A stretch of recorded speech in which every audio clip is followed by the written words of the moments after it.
Hello, everyone. I'm excited to be speaking to the StraightSmile Solutions community.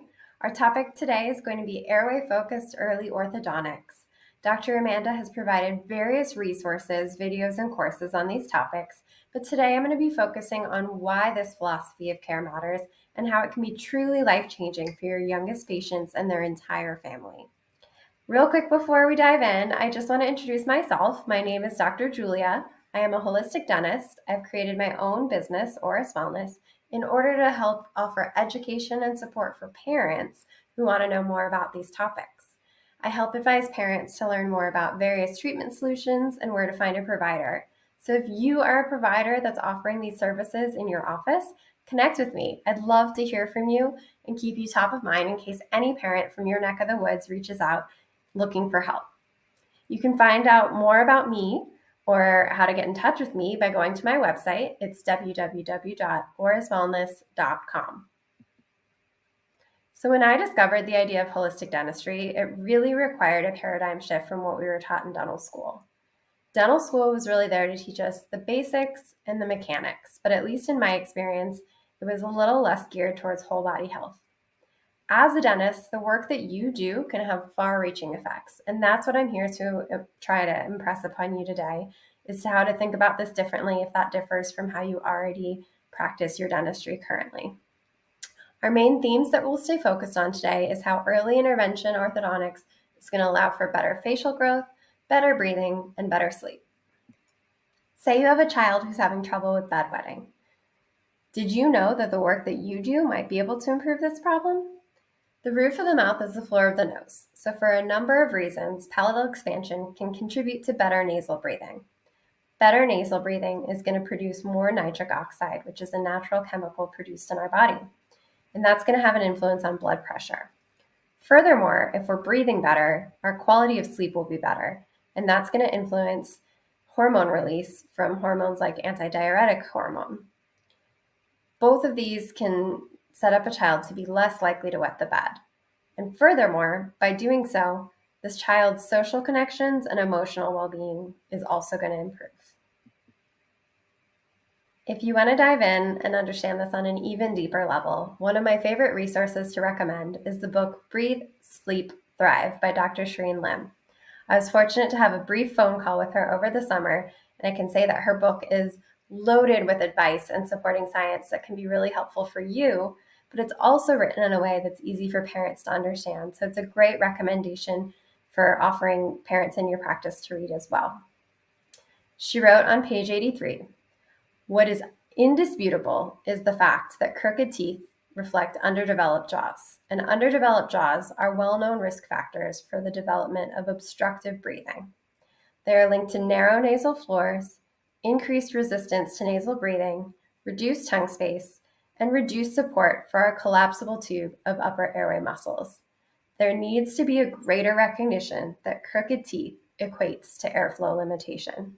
As dentists, we're often the first to see warning signs or red flags that indicate structural growth deviations or physiologic dysfunction, and it's so powerful to be able to act on that and tell sooner rather than later.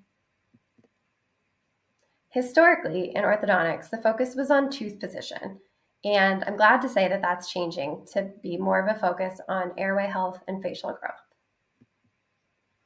Early interceptive orthodontics are going to influence arch form and jaw development. We know we'd like to have dental arches shaped more like Roman arches rather than Gothic arches, right? But our jaws are changing. It was not always like this. I helped conduct research with early orthodontic pioneer Dr. Kevin Boyd, comparing ancient skulls to modern day patients. Our jaws are not growing like they used to, and our modern diets, habits, and environments are largely to blame.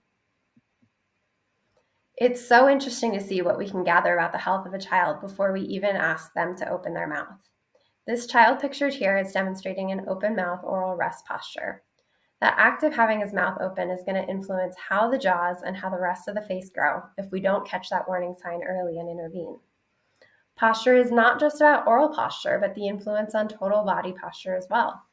Dr. Amanda has shared some resources in the past about chiropractic support. Our full body posture is influenced by how our teeth come together and how our jaw and temporomandibular joint is positioned. and function. I've included a pug here because the flat face growth contributes to difficulty with breathing, the poor things. As dentists, our ability to influence facial growth sagittally and laterally can allow for better breathing, the opposite of what a pug experiences. And lastly, chewing and swallowing. A child who has open mouth posture, their tongue position is going to be chronically low instead of creating a nice seal on the palate. The muscle tone is affected, and that's going to play a role in how well this child is able to swallow and chew food, again, influencing downstream effects of gut health, gas, constipation, reflux, even ear infections. It can get to be quite complex. And one of the biggest areas of focus for anyone who's looking at the field of airway dentistry is going to be sleep. It's inseparable. And sleep is such a critical part for our overall health and wellness.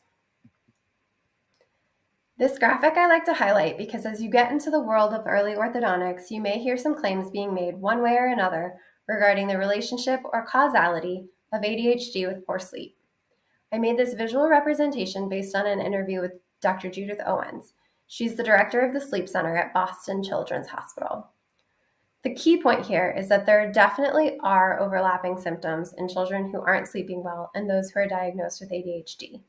It can be bidirectional, so children with ADHD are more likely to have sleep problems, but also children with sleep problems are more likely to be labeled as hyperactive.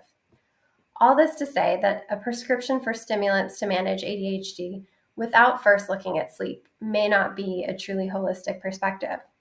If you have children bouncing off the walls in your appointments or you see Adderall and Ritalin listed on their medical history, check to see if you spot any warning signs of dental crowding, bruxing, etc. If you help a parent attain better sleep for their child, they will absolutely become your biggest fan. Those two major categories, how we breathe and how we sleep, those are going to be pivotal to mediate how the rest of the body behaves. I like to think of it as a railway switch that can put you on a track towards ease or a track towards disease. What are some examples? Let's talk first about autonomic regulation. Is our body in fight or flight mode or rest and digest mode? If we're not breathing well, we have a tendency to stay in the fight or flight response, unbeknownst to us. Our mood, think anxiety, tantrums, etc., is going to shift as a result. Sleep is a time for the parasympathetic functions to take place, and if our body isn't set up to be on that track, then the normal functions won't be able to be carried out. Immune function is influenced by stress reduction and the ensuing reduction of inflammation. T cells and cytokines can be more effective with better sleep. Better breathing allows pH levels to stay more alkaline, and nitric oxide also has antimicrobial effects. Recovery. This is so big. Sleep is the time for waste removal from our bodies and brains. Memory consolidation takes place, which is a critical action in a young developing brain. A lot of hormones are produced or influenced by sleep. Cortisol, insulin, others. And compensations. Our bodies adjust so that we can manage these problems short term. But long term, there are cumulative effects that eventually catch up when our body's out of balance, physically and mentally. These are the health conditions that likely won't develop until adulthood, but oftentimes the warning signs were there in childhood. Obstructive sleep apnea can be diagnosed in pediatric populations, but it's a lot more common to be diagnosed in adulthood.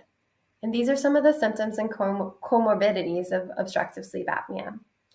If, by interfering early with the growth trajectory, we can allow for better growth, better breathing, better sleep, the decreased likelihood of any one of these symptoms would be a huge advantage for that child's future. So I know that was a pretty big topic covered very quickly, but if I've piqued your interest, consider this your call to action to get involved and break the cycle. Learn the warning signs. Learn how to refer or treat. That's what StraightSmile Solutions is for. You don't have to even be the one who treats these youngest patients if you prefer doing orthodontics in older populations, but have somebody on your team or somebody in your community that you can rely on to help these children. Work collaboratively. Dr. Amanda has featured myofunctional therapists and other therapists who can help with these problems as well. Check out my website and please connect with me through email, Instagram, whatever works for you. I'd love to know how this went, how this landed for you, and I appreciate you taking the time to listen. Thanks so much. Have a great day.